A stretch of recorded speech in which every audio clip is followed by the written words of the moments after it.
모세의 장인 호밥의 자손 중 겐 사람 헤벨이 자기 족속을 떠나 게데스에 가까운 사하나님 상수리 나무 곁에 이르러 장막을 쳤더라. 아비노함의 아들 바락이 다볼산에 오른 것을 사람들이 시스라에게 알리매 시스라가 모든 병거 곧 철병거 900대와 자기와 함께 있는 모든 백성을 하롯셋 학고임에서부터 기손강으로 모은지라. 드보라가 바락에게 이르되 일어나라. 이는 여호와께서 시스라를 내 손에 넘겨주신 날이라. 여호와께서 너의 앞서 나가지 아니하시느냐.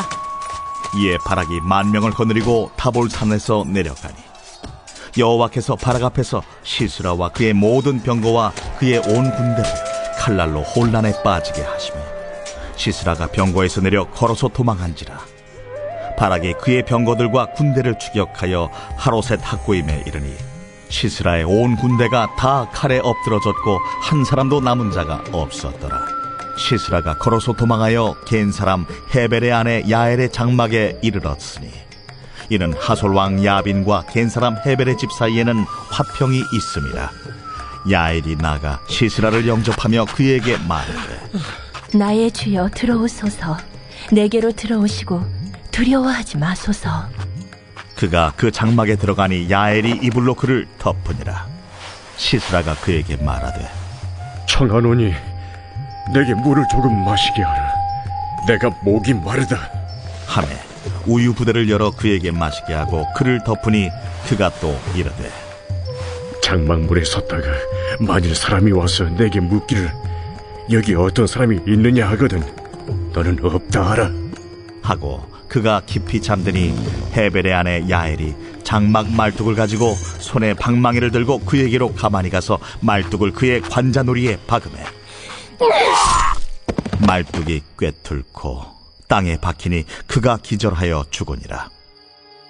바락이 시스라를 추격할 때에 야엘이 나가서 그를 맞아 그에게 이르되 오라.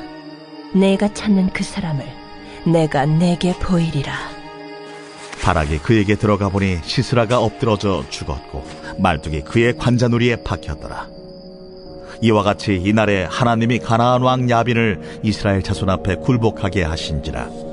이스라엘 자손의 손이 가나안 왕 야빈을 점점 더 눌러서 마침내 가나안 왕 야빈을 진멸하였더라. 예, 오늘 이 사사기 4장 11절부터 24절은 본격적으로 이스라엘과 하솔 왕 야빈의 군대가 맞닥뜨려 싸우는 장면입니다. 자, 오늘 말씀 11절에는 이렇게 시작을 합니다. 모세의 장인 호밥의 자손 중, 자, 이제 호밥은 이드로의 또 다른 이름이죠. 모세의 장인 이드로. 자, 호밥의 자손 중 겐 사람 헤벨. 자, 이제 헤벨이 자기 족속을 떠나서 게데스에 가까운, 게데스는 여러분 4장 6절에 보면 여기가 바락의 고향입니다. 바락을 납달리 게데스에서 불렀으니까요. 그러니까는 이제 지리적으로는 누구랑 가깝냐? 이제 바락과 가깝다는 거예요. 자, 가까운 사이가 된 겁니다. 거기서 사하나님 상수리 나무 곁에 이르러 장막을 쳤다. 자, 사하나님 갈릴리 호수 아래쪽이죠. 밑에 쪽.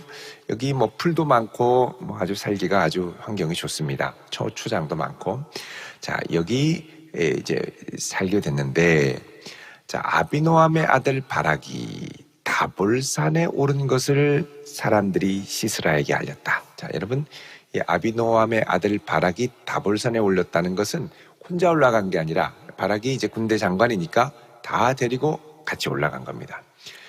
다볼산은 이스라엘 평원에서 딱 보면 멀리서도 보이고, 특별히 이 북쪽에 그 갈릴리 산지 쪽에서 다볼산을 보면 이렇게 우뚝 이렇게 종 모양처럼 이렇게 우뚝 이렇게 솟아 있습니다.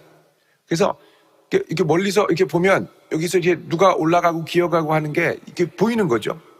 자, 적군의 동태를 살피는데 이 군대들을 데리고 산으로 올라가니까, 야, 이게 지금 저 녀석들이 무슨 일인지 모르지만 산꼭대기로 올라간다. 여러분이 그러면 산 위로 막 물밀듯이 강력한 전투력을 갖고 올라가서 몰아서 산꼭대기에서 꼼짝 못하게 해가지고 무찌르면 되거든요. 그래서 이 녀석들이 스스로 도가내든지로 자초하고 올라가는구나. 그리고서는 이제 이야기를 하니까 시스라가 이게 웬일이냐. 그리고 철병거 900대와 함께 있는 백성을 하루셋 학고임에서부터 기손강으로 모아서 이제 공격을 하려고 군대를 집결하는 거죠. 지금도 이 다볼산에는 이 꼭대기가 이렇게 아주 급격하게 올라가는 게 아니라 이렇게 원만하게 이렇게 구름처럼 이렇게 돼 있어서 그 꼭대기까지 택시 타고 갈 수 있습니다. 그러니까 갈만한 거죠. 자, 이 녀석들을 무찌르자 해서 이제 철병거로 막 말로 끌고 막 위로 올라가려고 이제 준비를 하고 있는데, 자, 이때 드보라가 바락에게 얘기를 합니다. 이는 여호와께서 시스라를 너의 손에 넘겨주신 날이다.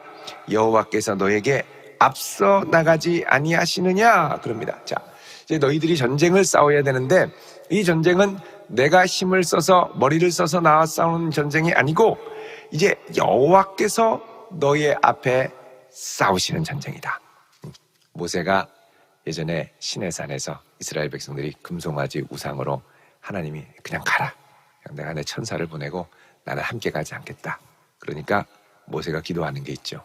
여호와께서 함께 가지 않으시면 저는 가지 않겠습니다. 내려가지 않겠습니다. 앞서가 주십시오. 함께 가 주십시오. 부탁을 하죠. 하나님이 앞서 가신다. 여러분, 하나님을 앞세워서 가는 것만큼 든든한 게 없습니다. 우리가 믿음 생활을 하면 자기가 앞장서고 하나님을 액세서리를 끌고 가는 분이 계시고요. 하나님이 앞서가게 해달라고 막 기도하며 하나님을 앞세우고 자기가 이제 살살살 뒤따라가는 사람이 있죠. 여러분, 하나님을 먼저 앞세울 수 있기를 바랍니다. 하나님이 가셔서 좀 상황 정리도 해주시고 마음도 변화시켜 주시고 역사해 주셔서 촉촉하게 젖을 수 있도록 상황이 그렇게 되고 내가 가야지. 내가 가서 밭을 갈고 상황 정리하려고 다 한 다음에 주여 이곳에 오시옵소서 너무 힘듭니다. 그래서 이거는 믿음의 차이입니다. 하나님 앞서 가시면 저도 따라가겠습니다. 이 믿음으로 하나님 앞에 구하며 나갈 수 있기를 바랍니다. 자, 하나님이 앞서 가신다는 거예요. 뭐라 그러냐? 여호와께서 이 시스라를 너희의 손에 넘겨주신 날이다. 그러자 바락이 아멘하고 10,000명을 거느리고 또 다볼산에 올라갔다가 다시 쪼로로로 내려옵니다. 그러니까 이게 뭐냐? 전쟁을 하러 위로 올라간 게 아닙니다. 올라가라 그러니까 올라갔는데 이거 뭐냐? 적군이 보고 마음이 동해서 쫓아오도록 하기 위해서 올라간 거죠. 내려오는 거예요.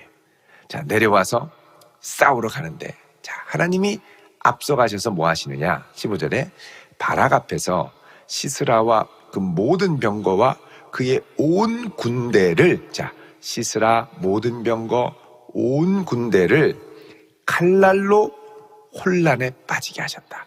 자, 칼날로 혼란하게 빠지게 하셨다.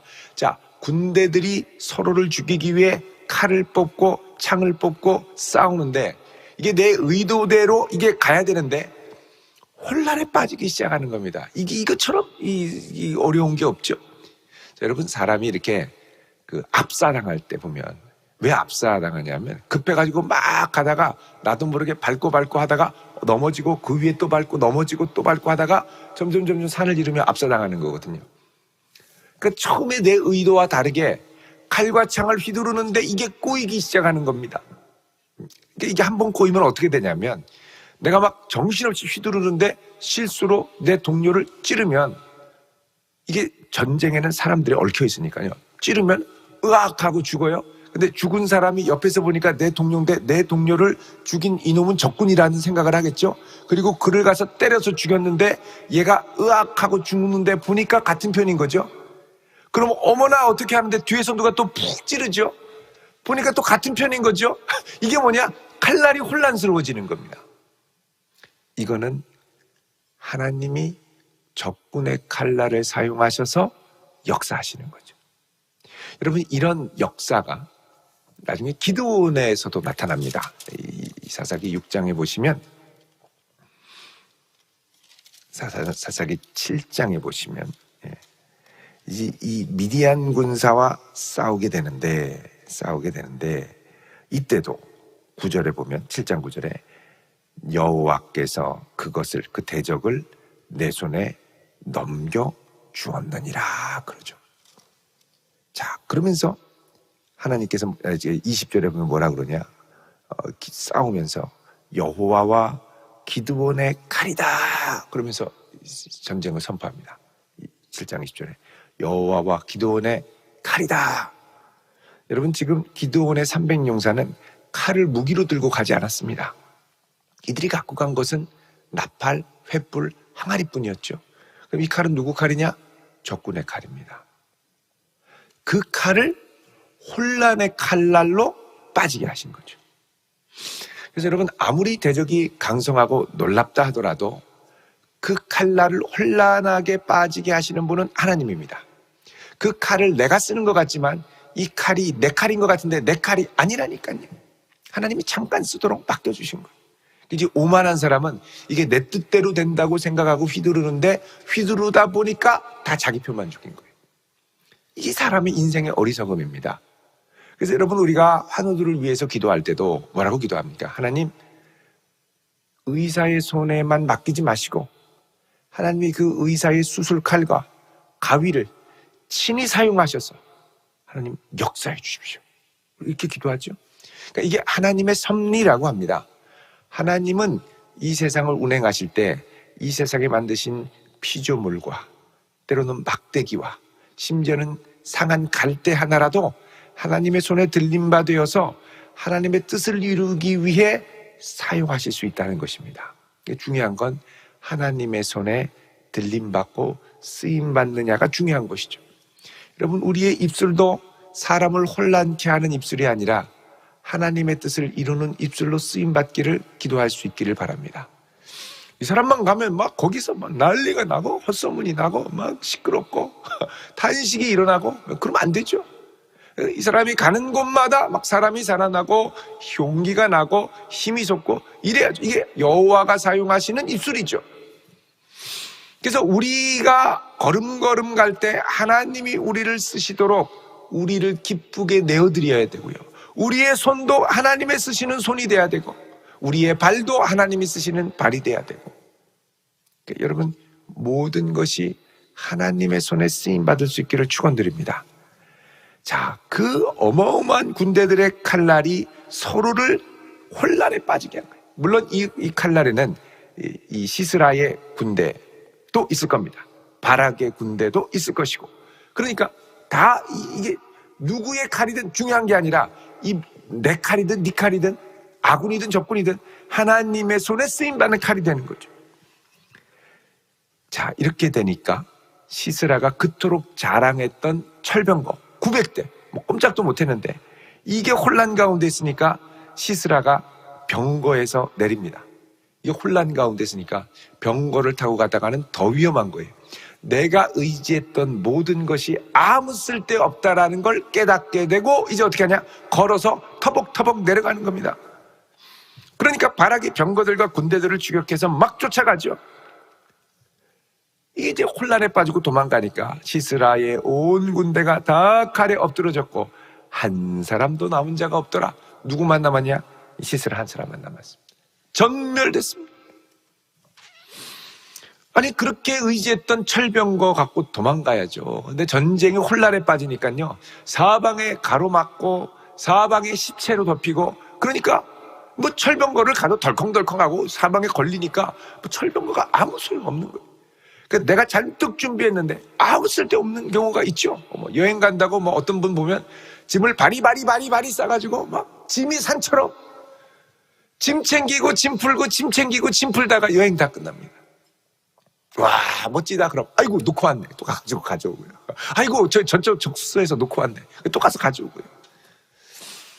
여러분, 이게 하나님께서 은혜를 주셔야 가능한 일입니다.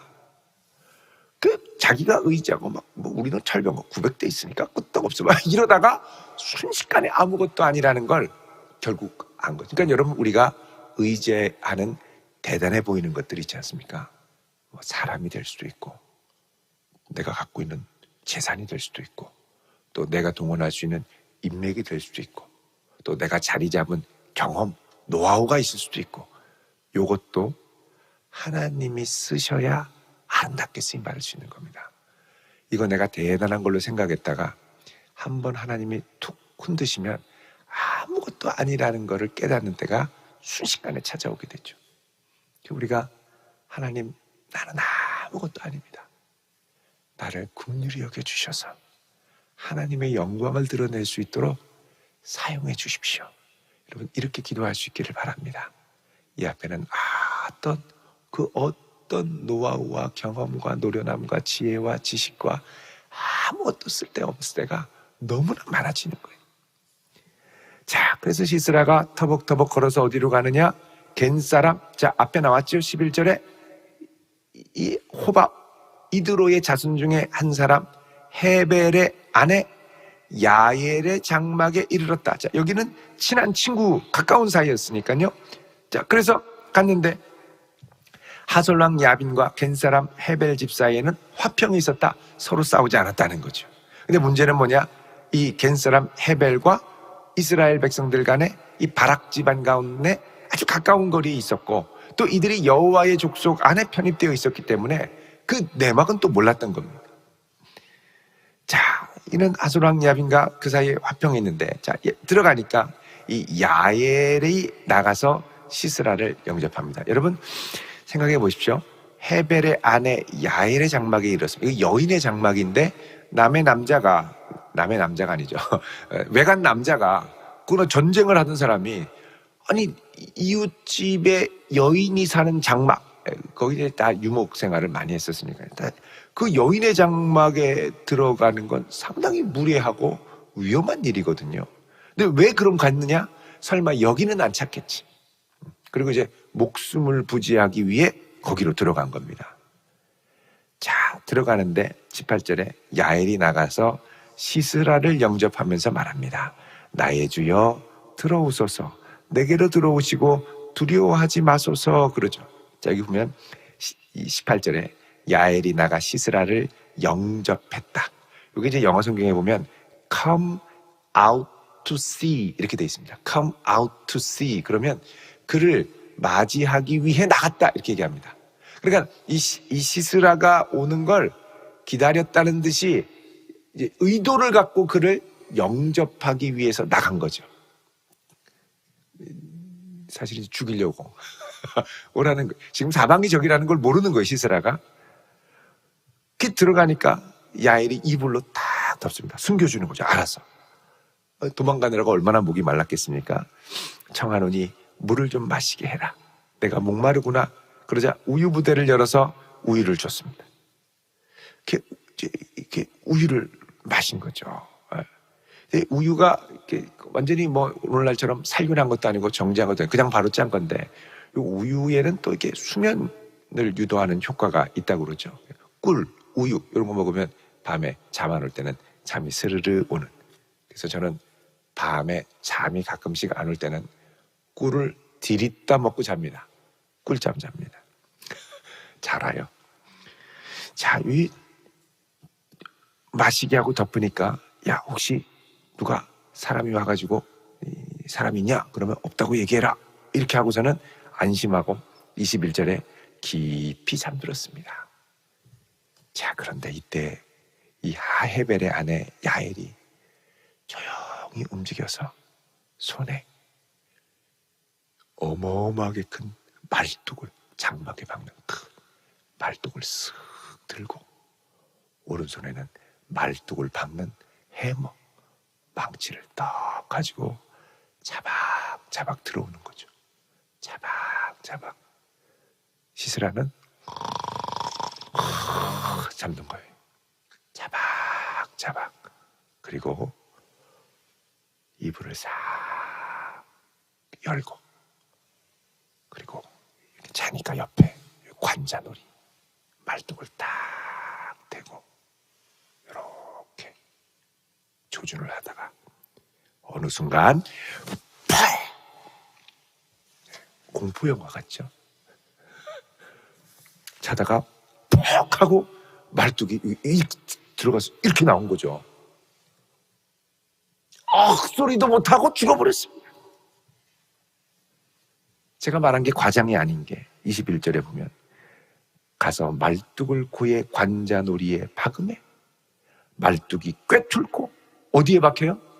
땅에. 그러니까 좀 더 리얼하게 얘기하면 자다가 퍽 뚫었는데 이게 박힌 거죠. 여기까지 땅에. 안 올라가요.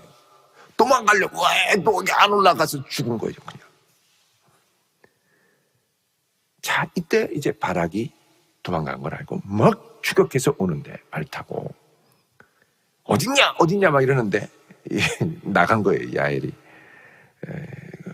오십시오. 당신이 찾는 사람을 내가 보여주겠습니다. 딱 보니까 진짜 완전히 이 살인의 현장이죠. 한 상태에서 이게 팍 박혀 있는 거예요. 여러분, 이게 원래는 바락이 그를 죽여야 됐습니다. 생각해 보십시오. 전체가 다 멸절돼서 죽었는데 마지막 그 사람을 못 죽인 것은 이거 하나님이 감추신 손길이 있죠. 왜 그랬습니까? 바락이 우리 어제 본문에 보면 드보라가 같이 가면 갈게요 하고 하나님의 말씀을 전폭적으로 신뢰하지 않았기 때문에 그 영광을 바락에서 빼앗아서 취하셔서 한 이방의 연약한 여인을 통하여 구원 역사를 이루시는 걸 드러내신 겁니다. 그러니까 네가 아무리 애를 쓰고 해도 하나님의 말씀에 순종하지 않고 네 멋대로 가면 그게 영광을 드러내는 게 아니라는 걸 이 바락에게도 보여주시는 거죠. 그래서 하나님의 영광이 드러나되 이 영광은 온전히 하나님께서 취하게 됩니다. 사실 전쟁은 이렇게 돼야 되거든요. 이 모든 것은 다 하나님이 하셨습니다 하고 하나님께 영광 돌리는 전쟁이 돼야죠. 바락 같은 경우에 봐라 내가 해서 확 쓸어버렸다 이러면 안 되거든요. 결국 이 전쟁은 여호와께서 함께 하실 뿐만 아니라 여호와께서 주도하고 승리케 하신 여호와의 전쟁임을 모든 사람들이 알게 됩니다. 여러분, 우리 인생의 걸음걸음 가운데도 모든 것이 그래도 내가 잘했기 때문에 그래도 내가 애썼기 때문에가 아니라 이 모든 것은 여호와가 행하시고 하나님이 은혜를 주셔서 하나님의 영광이 드러나는 것으로 끝나고 마무리가 될 수 있기를 축원드립니다.